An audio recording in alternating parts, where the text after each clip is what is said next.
My name is Elektra Yao, and I'm the artist visa lawyer located in New York City, and today we're going to talk about the big elephant in the room, premium processing.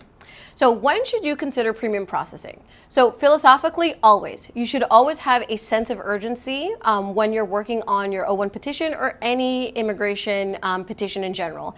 Especially in the business immigration world, we are dictated by deadlines. We have internal deadlines, which are our contractual deadlines with the client, and then we have external deadlines, which is the expiration date of your current status. So premium processing should always be accounted for in your analysis for the O-1.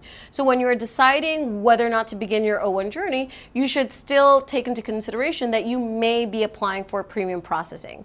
So the philosophical answer is always. It should always be on your mind. You should have a sense of urgency when you're working actively on your petition. Now, the practical answer. So in practice, when should you consider premium processing? This is going to depend on how early you start working on your petition and processing times. Now, processing times is something that is dictated by the government. You can go on USCIS's website and you can just plug in I-129 and you can find out what the current processing times are. It's kind of hit or miss. Sometimes it's accurate, sometimes it's not accurate, but that's, I would say, a first step in the analysis. Go and see the processing times currently.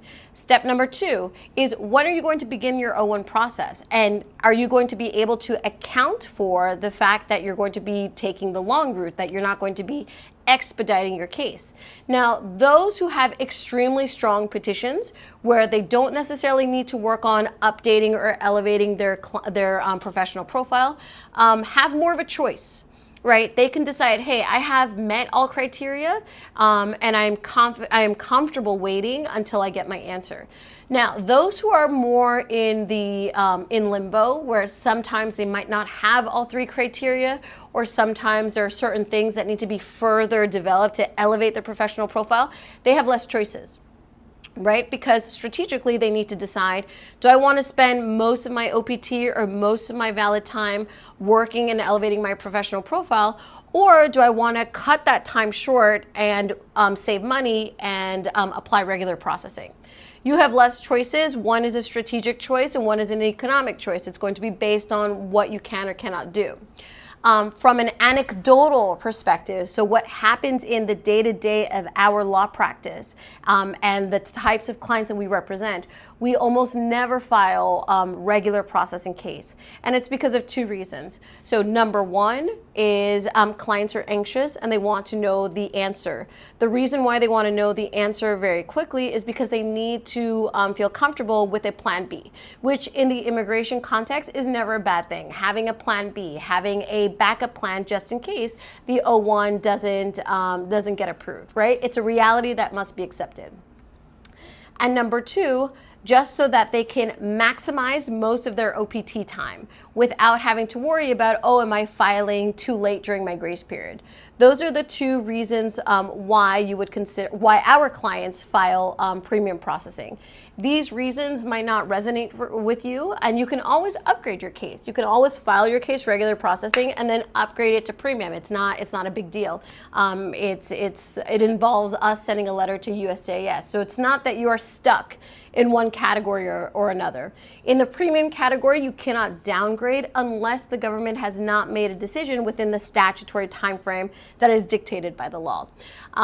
I like premium processing because, like I said, USCIS petitions are governed by a sense of urgency and deadlines.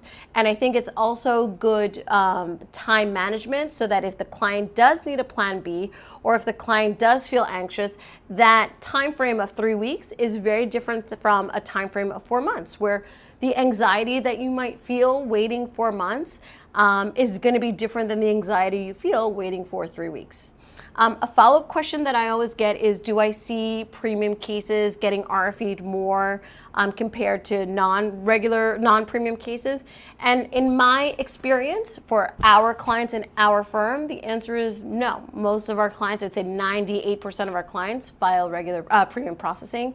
And you can go and read all the lovely reviews on Google of how happy they are with the service and with the result.